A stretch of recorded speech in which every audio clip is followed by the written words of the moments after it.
Dina Watson had a horror show for her childhood.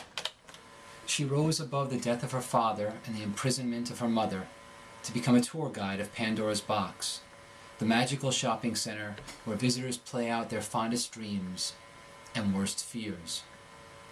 When a government agent storms into Pandora Tours and demands Dina guide him through the box, Dina learns that the magical effects of Pandora reach further than anyone had ever suspected. The Hot Zone, August 5th, 2013. Dear Mama, Monday mornings should never be as tough as the one I had today. The sun was wielding a magnifying glass on the office of Pandora Tours, scorching our parking lot until you could see those squiggly heat lines dancing up from the asphalt. I was bone tired from the previous night. My stripper friend Brittany spent the night with me and Sebastian. She was in a frisky mood and taught us how to do a six-legged shiver. I would detail the position to you, but Brittany explained the term was thought up in prison. Brittany did time in the same joint you're in now. Small world, huh? So, you are no doubt already familiar with the shiver yourself.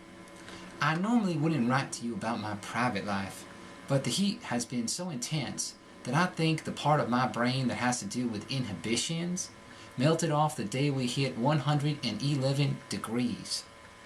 How is the weather at Bennettsville? Is your cell at least air conditioned? I thought about you in prison, how guards must be monitoring your every move. I know this sounds crazy, but I wondered if it might be comforting to know that you're being watched over.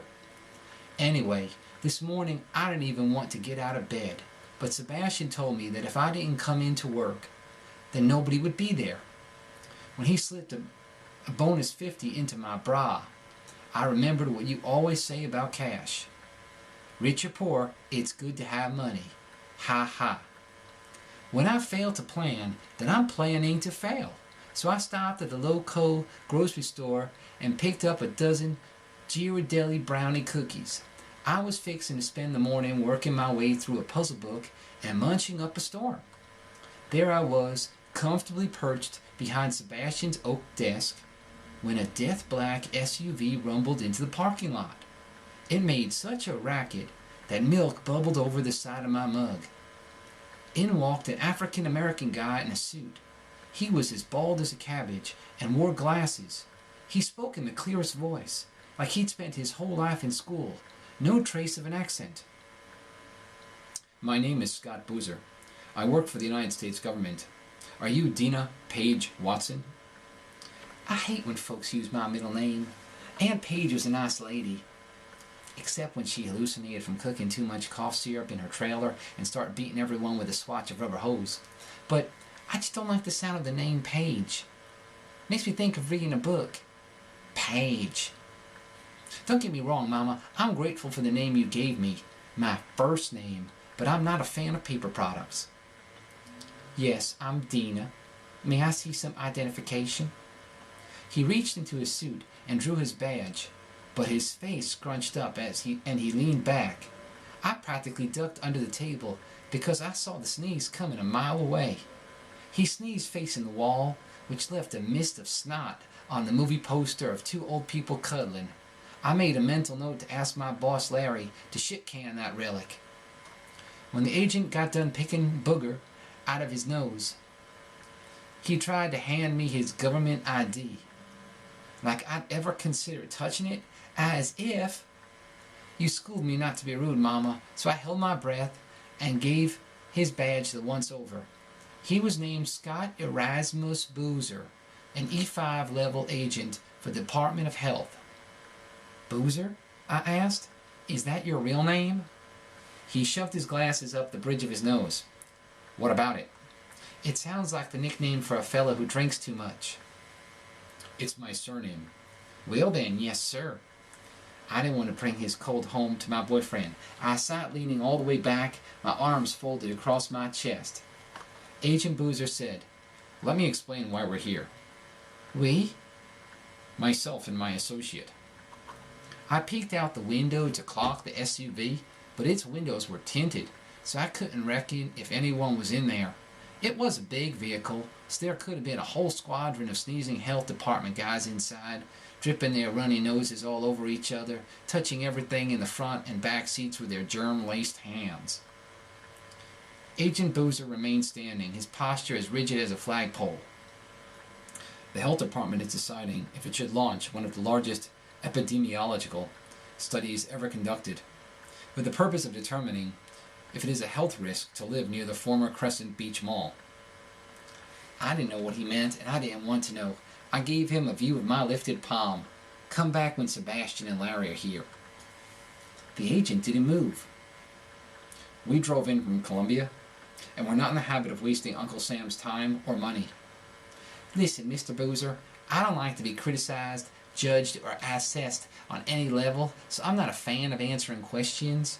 In my experience, you say something when you're laughing, and then it's quoted everywhere. It's embarrassing. The agent brought his fist to his mouth and coughed. He pulled out a stained handkerchief and spit into it. Gross. When he finally composed himself, all he could muster was, "There's no flexibility here, Miss Watson. We need answers, and we need them now." I picked up the phone.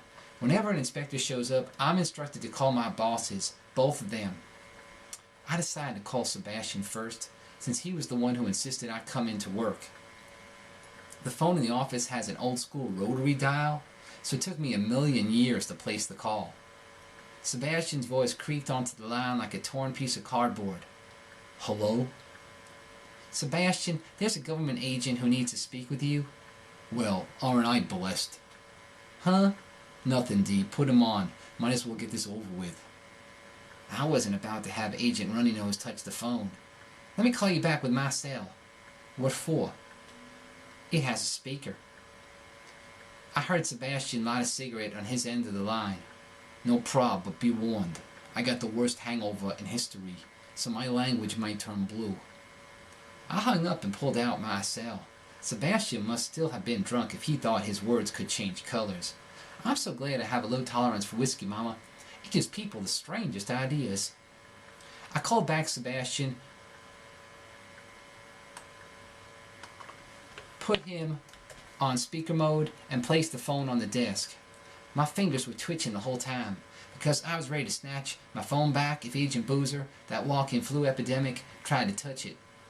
5 minutes into the conversation, Agent Boozer explained the effects of magic that radiates from the box could be masked by histories of smoking, drinking, or working under potentially toxic conditions, as well as exposure to other sources, such as CT scans and other medical procedures. Sebastian laughed. I hate to disabuse you of that notion, Agent Boozer, but Pandora's magic creates some pretty unique side effects. Such as, in my case, the unpredictable habit of teleporting in and out of rooms and through time. I'm afraid I don't understand. I missed last year because of the wrong choice of words. Wham, zap. I was clear across town and deep into 2012. You bet your nutsack that didn't come from smoking. Are you being sarcastic? Sure, said Sebastian. I like being sarcastic. I also like being kind and generous, but with a touch of sarcasm to keep things real. Good luck with your fishing expedition. I dialed my other boss next.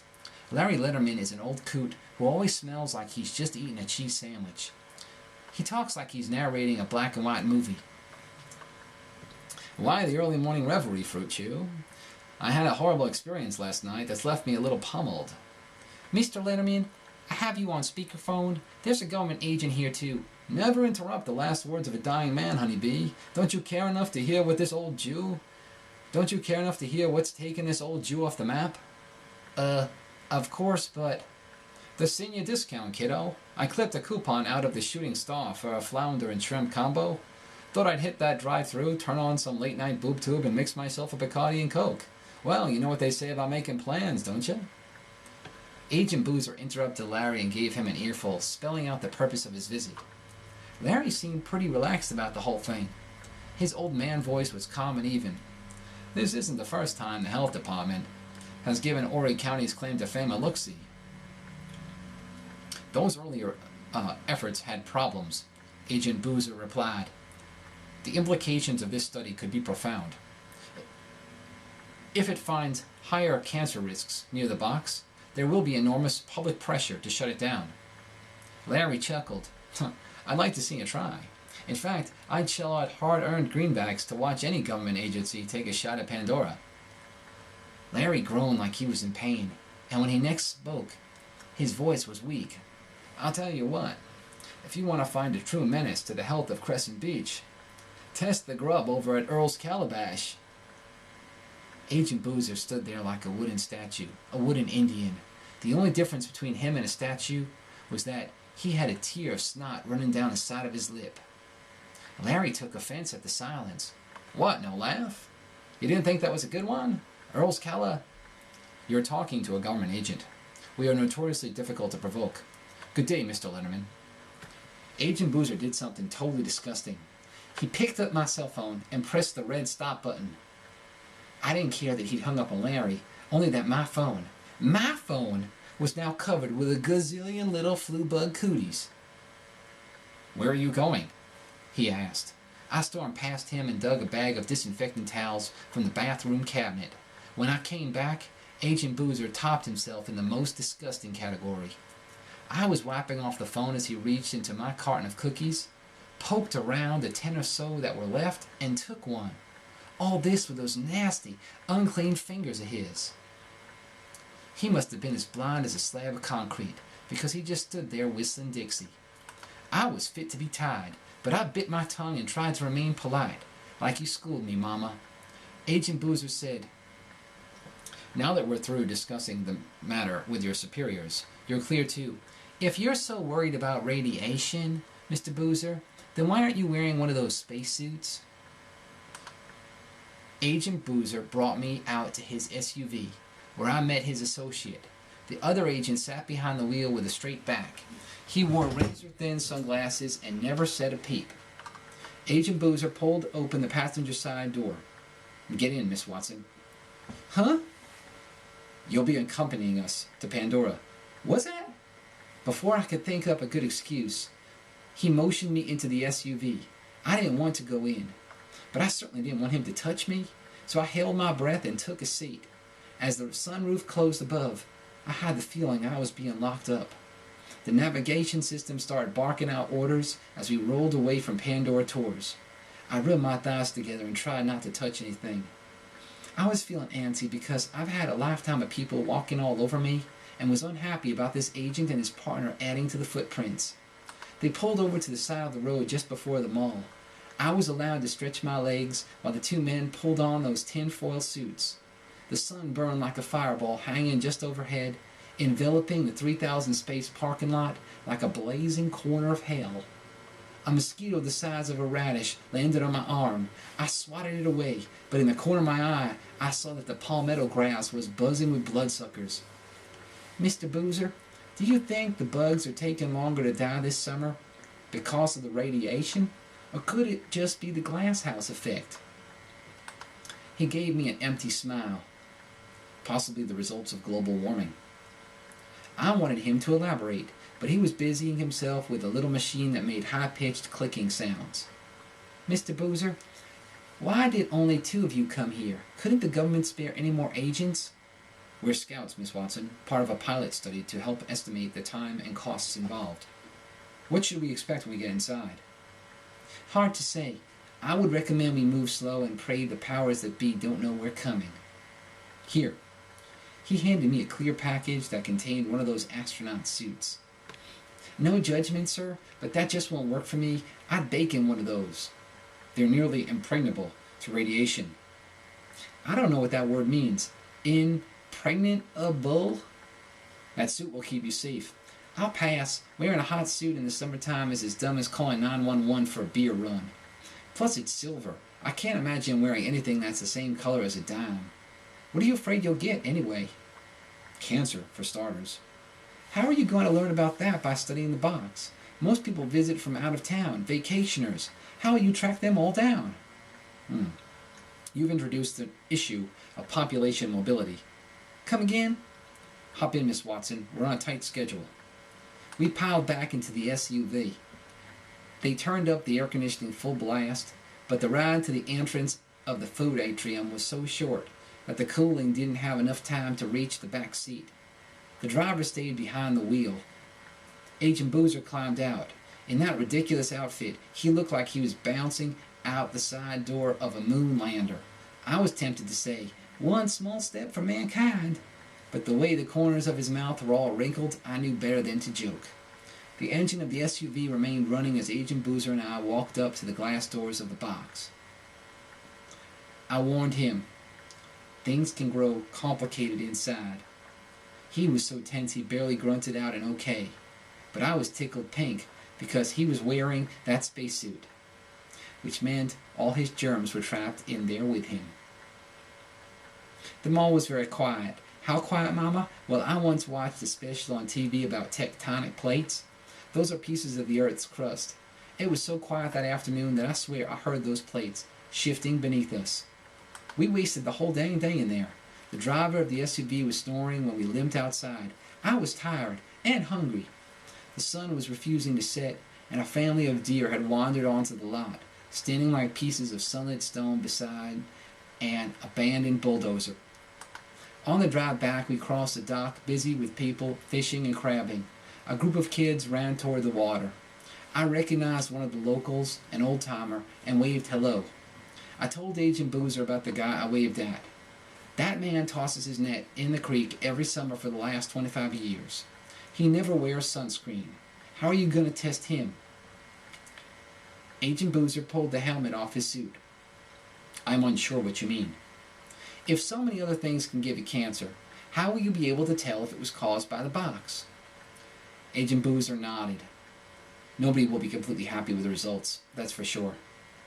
We pulled up to Pandora Tours. Agent Boozer got out and slid open the side door. Oh, now he's a gentleman. I climbed out and waited. So? He gave me a stupid look. What are you waiting for, Miss Watson? You're free to go about your business. You're telling me I drove all the way out there with you, spent the day in the box, and you won't answer the $1,000,000 question? I don't understand. Listen, I was busted a few years ago for, well, it doesn't matter what, but every so often I have to pay in a cup for my parole officer. It's part of my probation. Every time I do this, he tells me to cool my heels. He pulls out a dipstick, tests it, and tells me whether I violated my agreement with the court. I still don't follow. It must be 1,000 degrees in that jumpsuit. Your brain is probably dehydrated. I'll speak simple English. Does the box give people cancer? The tests are inconclusive. What does that mean? The results need to be analyzed, Miss Watson. I can see that you're unsatisfied with my answer. I don't even understand your answer. Agent Boozer rubbed his chin. I've conducted this sort of research before. We held a symposium to provide an explanation for the mysterious lights over Burke County, but wound up with numerous theories on the phenomenon. Sometimes the pieces don't fit. Some pieces will never fit. Well, thanks for wasting my time then. I went into the office. As he pulled shut the door to the SUV, I heard him coughing. He didn't quit the whole time that SUV did a 5-point turn to get off the lot. I sprayed down the office, burning through 2 long-neck cans of disinfectant, then threw away my prized carton of cookies. It truly is a shame to waste food, Mama, but at least the germs had a chance to enjoy those treats. My head was spinning, so I called Sebastian and asked, "What's your feeling on the investigation? Is that Agent Crackers or what?" "Oh, please." Sebastian had that smug grumble in his voice that I associate with Northerners. Didn't we outgrow superstitions like this a long time ago? But what if Pandora really causes cancer? Wouldn't make an ounce of difference, Dina. There's no shortage of people looking to check out a life. I pass on taking one person down a blind alley, and the next day there'll be some other nameless face sitting across from me at the office. Yep, heard that. You okay, Dina? Oh, sure. You weren't expecting that douchebag to give you such a hard time, were you? Of course not, but that's what I appreciate about this job. Something new every day. I wrapped up the conversation with my man and locked up the office. The sun finally gave up on Cookin, South Carolina. As it set, it threw up a crooked beam of light that reminded me of a grin. Mama, I hope that in whatever section of the prison you're being held, that you can catch the sunset also. Days have beginnings, and they have endings too. It's good to witness how things work. Speaking of stories, Mama, we'll never know the end of this one. The SUV those government agents were driving in with all their recorded data never made it back to Columbia. A dairy truck collided with them, and both agents were crushed by the impact. I got a call from their headquarters asking about their whereabouts, then saw a report about it later on the news. Just think, if they hadn't forced me to take them to the mall, they would have gotten home before rush hour and might still be alive. It goes to show that actions have consequences, and the aftermath of theirs was a real bummer. Well, I am not thrilled by those bullies getting killed. I have to admit, it felt like someone or something was watching over me and saw fit to deal out payback for shoving me around. Working at Pandora's Box can be a step away from my sanity, but my faith is such that I abstain from pity parties, so I attend services at the New Experience Church in Roosevelt Beach. I heard something at church that made sense, something about God working through the week to achieve His great purpose. I couldn't say how the divine plan is furthered by the death of those aggressive inspectors, but knowing that somebody up there didn't put up with me getting manhandled made me feel a little closer to heaven. And a little closer to you too, Mama. Love, Dana.